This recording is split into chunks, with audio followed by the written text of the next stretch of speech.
Hi, I'm Christopher Willey. I'm going to be taking you through the mounting demo for the 118 pixel project and any other project that you need to get mounted that's going to be 2D. So at UWM, we use a couple materials to mount. We have this big piece of paper that's actually sticky on both sides. We call this speed mount. We're going to be cutting that into little strips. And then we also use big black foam core, and this is straight out of the container, so we've got two nice clean edges. And from there, we've got our artwork, trippy brain with weird stuff happening behind it, hopefully, if you're doing your job right. And then we've got a cutting mat, some new blades, cork back ruler. This is important so that the ruler doesn't kind of scoot around on you, and paper and pencil for a graph. So first things first, when doing any kind of mount, it's good to just plan out what it is, the cuts that you're going to be making. So in this case, my overall image, if I was to measure that bad boy out, here, I've got just under 10 inches. So that's going to be 9 and, let's see, 5/8. Right? 1, 2, 3, 4, 7/8. Okay, and then that goes by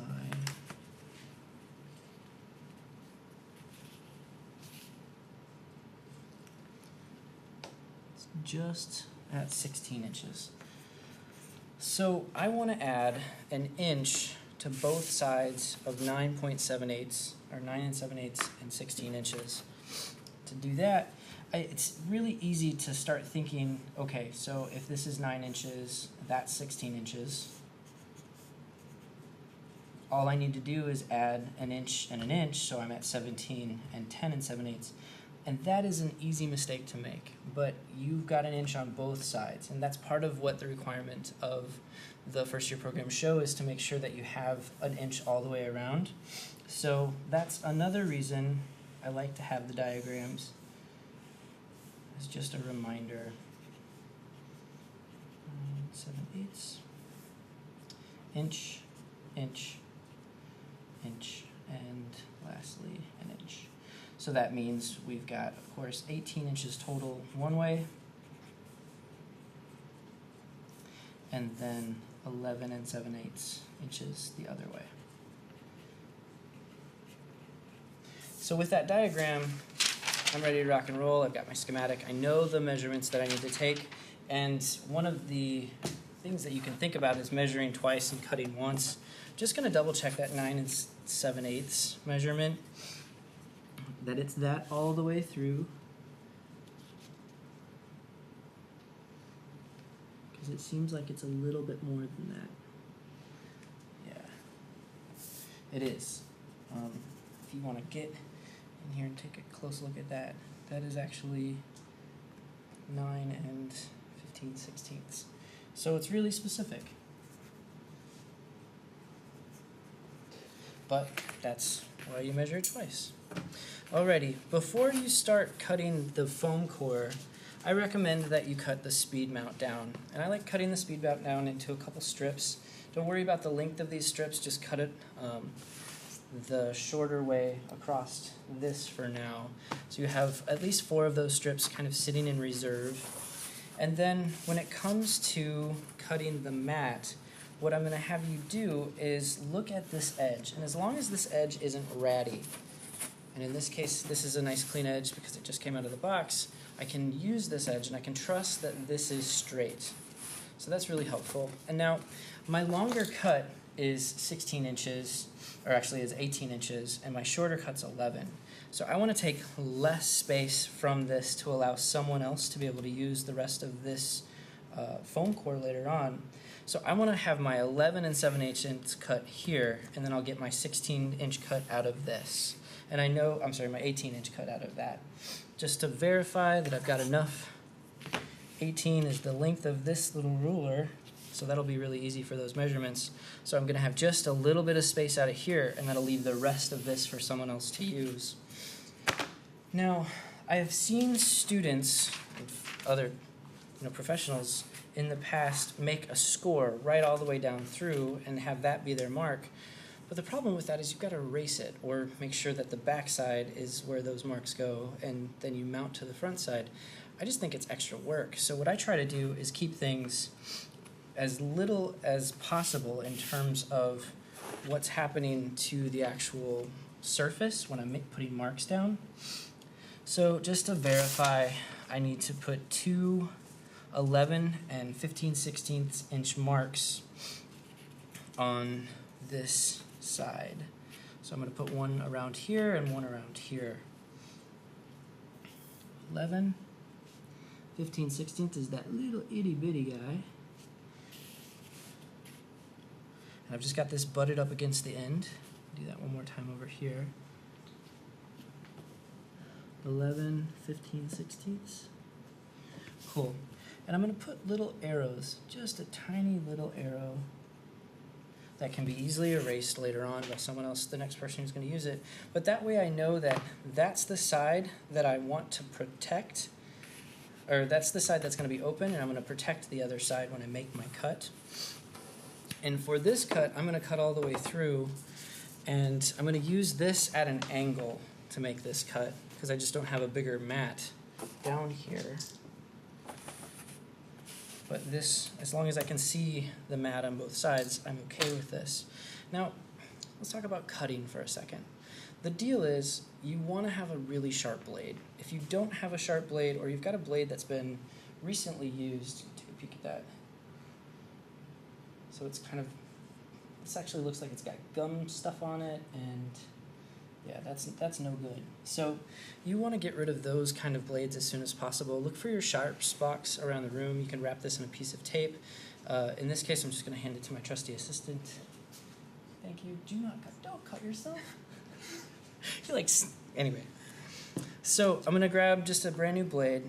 I don't know, I'm kind of a snob. I like to cut with a brand new blade, especially with foam core, because this stuff, it doesn't play nicely. What I mean by that is it tends to, even though you think you've got it cut, it's not cut all the way, and you've got to make a couple more draws before it's finally set. So I'm going to make sure that this is nice and tight, there's no wiggle in there, and now I'm ready to go. So when I hold my blade, I see a lot of people do weird things with their body when they hold their blade and they make these cuts. What you want to do is you want to get your body so that it's right over the area that you're going to cut, not cutting this way or this way. I've seen some weird things happen. You want to have it so that your cut's here and here, and you're just pulling straight down so that this motion is the motion that you're making, which is more ergonomic than this motion. So once I've got this set, I'll kind of start to get things placed here. The other thing is where you put the blade and how you hold the blade in your hand. I've seen some people hold it like a pencil, and that's great if you're cutting paper and a lot of minute, finite, detailed things. But these are big, long, straight, heavy pressured cuts. So what I like to do in this instance is I like to kind of put this edge right in the palm of my hand, hold it with my fingers, and put all the pressure with my index finger right on this grippy part, not on the blade part, but the grip. And that way I can let all of the weight from my elbow come right down through my cut. Next, just to make sure that my mat's all good. Now what I'm going to do is line up my two dots. I know that they're both at 11 inches. If you're not sure and you got longer, you can put more dots along the way and just make sure they're all lined up. And as you can see here, I only need to make an 18-inch cut.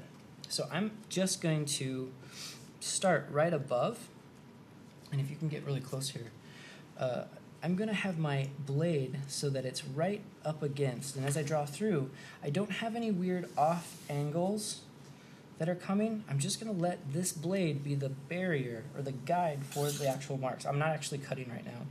The other thing I want you to pay very close attention to are where your fingers are. If your fingers are crossing that, that's not a good idea. You're going to take the tip off of it, because when it comes to skin versus blade, blade wins every single time. So be very careful about that part. I really don't want to see you cut yourself. And on that, maybe while you're cutting, don't have good conversations, don't watch your favorite movie, don't do anything else but cut. So with that in mind, got everything that I need to have. I'm going to start by just pushing that first score in and bringing it down. Now, I want to act a bit like a robot. I'm just walking my fingers down at this point. I don't want to move this guide whatsoever, and I want to try to emulate that mark again that I just made and pull down through. And I'm just going to keep doing it for a while. You might have just heard that little crack towards the end. I am getting close to breaking the other side, but I haven't broken it all the way through yet. Yeah, that's really good. All right, so for this part, when I pull this up, I've got a really nice solid cut here. Now I need to measure my other side. And I know that it's 18 inches exactly. So I'm just going to put two little holes, two little notches here and here. Do the same exact thing. This time I don't need the arrows. Oh, you always want to cut so that you're protecting the side of the foam core that's going to be mounted.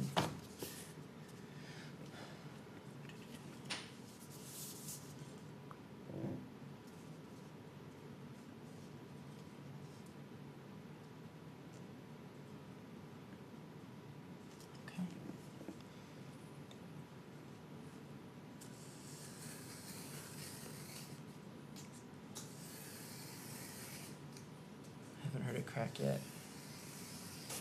There it is. And here is my perfectly cut, perfectly measured foam core. I hope that it goes this well for you, and if you follow those tips, getting a new sharp blade, putting light even pressure and cutting until you hear the little cracks, you should be good to go. And now we have all of this extra space for someone else to be able to use. So I'm going to give this to you again. Fantastic. Now we get into the next step, which is, I actually don't need this right now. I'm just going to set that over here. Essentially just making sure that things look good as I place my art on my overall mat here. Looking all right. Okay. So now what I want to do is I want to measure in an inch on one side and then the other, and then at least give myself a little indicator where the other side's going to be. So just going to go ahead and do that part, and that's going to give me guides to where I'm going to be putting down the strips of speed mount.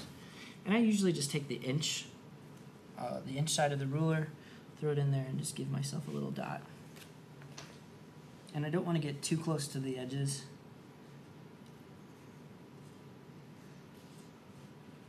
Do those arrows again so I know which edge I'm actually dealing with. And I'm putting it on the side and the bottom. You can choose to put it on whatever side you want.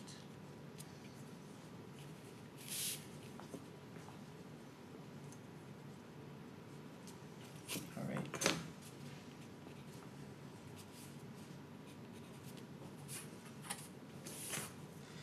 Last couple. And in this case, I only need to just do the one.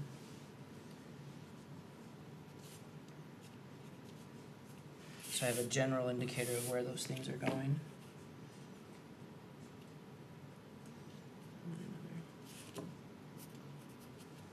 And I can have bigger marks inside here because that's going to be eventually covered up with the art anyway.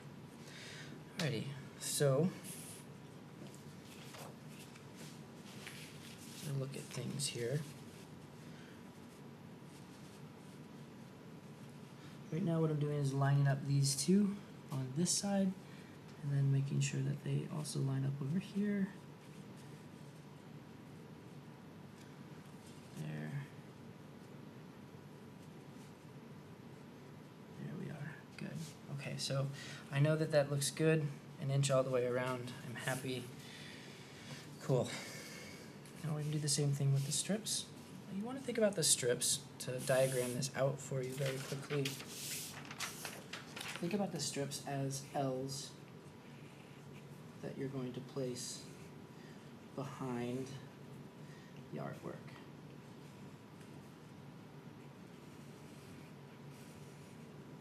So we're going to be putting these two guys in here. So one L is going to be this way, the other L is going to be that way. Connected. But then the whole thing basically is going to be mounted around the edges. This isn't an archival process. This isn't a process that a lot of photographers use, but it's a process that we use, and it's an effective process for the materials that we have. Okay, so just going to quickly cut these down just a little bit. You don't have to be terribly precise with this part. You can eyeball that.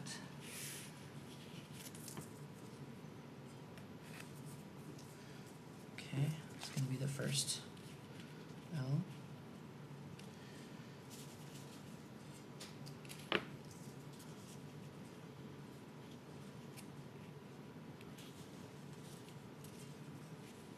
Doesn't need to be too much longer than that. Second.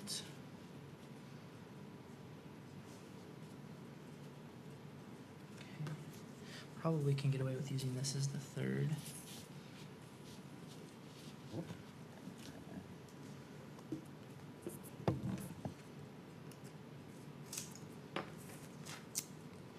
Alrighty.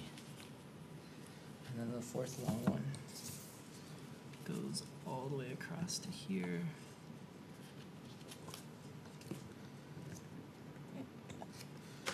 Okay, and these extra little pieces that you get on the edge, you can throw those in the middle if you'd like to have a little bit more tackiness towards the middle of your print, but that's up to you. Now what you want to do, before you start setting these down and thinking about getting these two things to play together, you want to prep these by making a minuscule fold one way, and then a minuscule fold the other way, and kind of peeling it back just a little bit. And this is how you can get that paper to peel apart, and then it will also give you the ability to snag it in the once you've laid it down to pull off the other bit. So go through and do that for each, and then lay them all down together.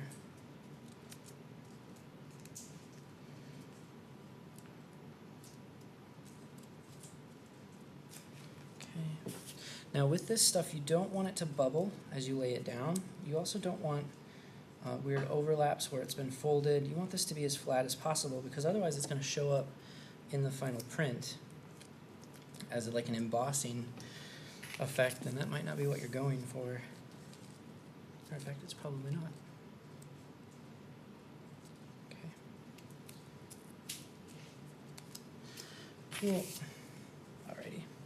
Get this out of the way. I don't think I need it anymore. Alright. So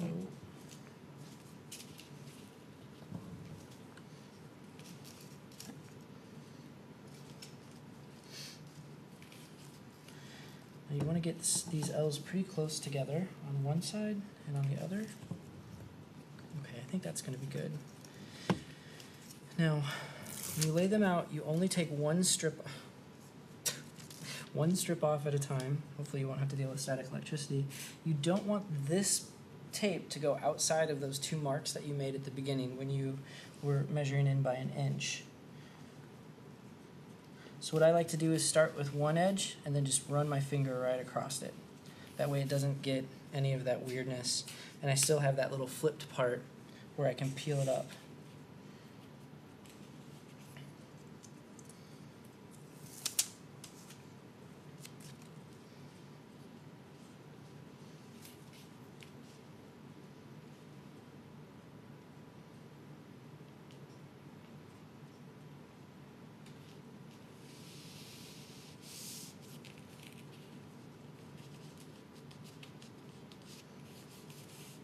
Some weirdness there. Alright. This should be good. Let's do the other L.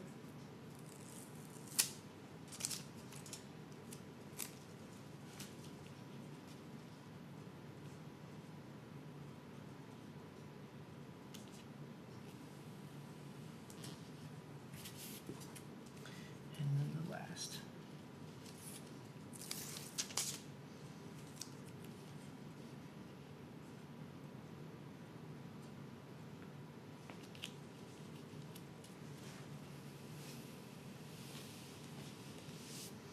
Okay, now you might have the inclination to pull these off right away. And as much fun as it is to pull that, that's not a good idea. You only want to pull one off after you've got it mounted properly. So I'm just going to do one in the center here.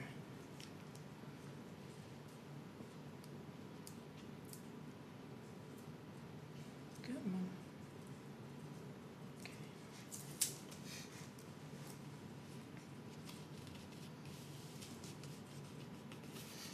All right, so now if you remember, I edged these two really closely, and this is going to be my hinge bracket, which means when I set this down, this is my bottom, this is my side, I'm going to have it set here like this. Once I've got it perfectly oriented, I'll hold it down, pick up a side, pull that off, let it drop. Now it's stable enough that I can hold it up this way, pull off all the other hinges, and then just let it drop the other way, and then you're done. So that's where we're going from here on. Make sure it's here.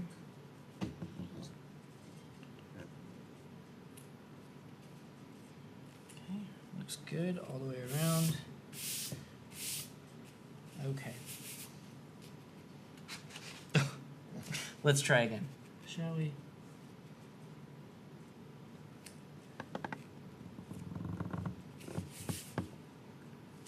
Okay.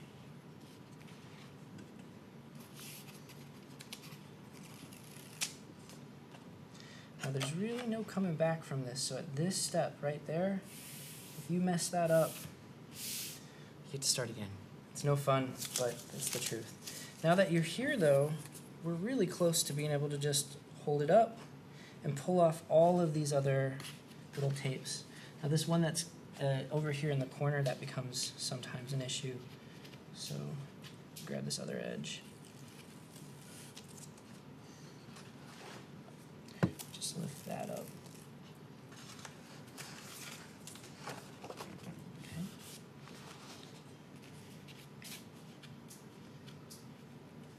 Sometimes it's nice to have a friend help with this part.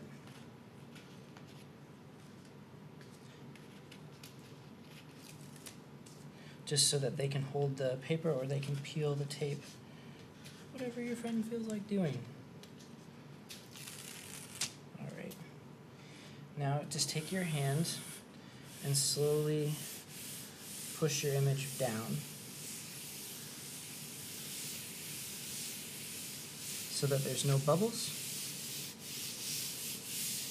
And there you go. That's how you mount. Cool. So good luck. Happy mounting. If you've got any questions, ask your instructor, ask your SI, ask myself. Thanks much, everyone.